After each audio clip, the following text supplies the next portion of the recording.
पुढची बातमी बघूयात। बातमी आहे बीडमधली। बीडच्या परळी वैजनाथ मंदिराच्या दर्शन मंडपामध्ये मांसाहारी अन्न शिजवल्याचा व्हिडिओ समोर आलाय। भाजप आणि शिवसेनेच्या पदाधिकाऱ्यांनी हा व्हिडिओ शेअर केला।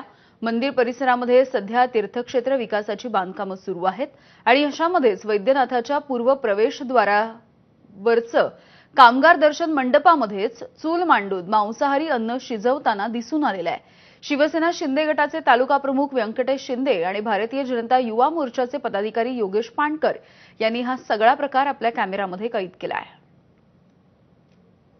मंदिरच्या पूर्वेकडील दर्शन बारी मंडपच्या बिल्डिंगचे जे काम सुरू आहे त्या बिल्डिंग मध्ये अक्षरशः म्हणजे घाण वास आला तिथून शिजताना, म्हणजे असं काही शिजतानाचा, पण प्रत्यक्षात पाहायला गेलं असताना तिथं अक्षरशः अंडे मटण असे तिथं शिजताना आम्हाला दिसून आलं।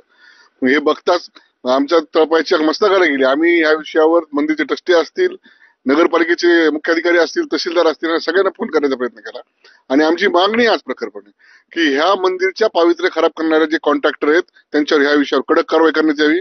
काहीतरी शिजण्याचा आम्हाला तिथं वास आणि आग चालू होती। त्यावेळेस आम्ही तिथं मध्ये जाऊन बघितलं तर तिथं अंडे मटण शिजण्याचा प्रकार घडून दिसून आला आम्हाला।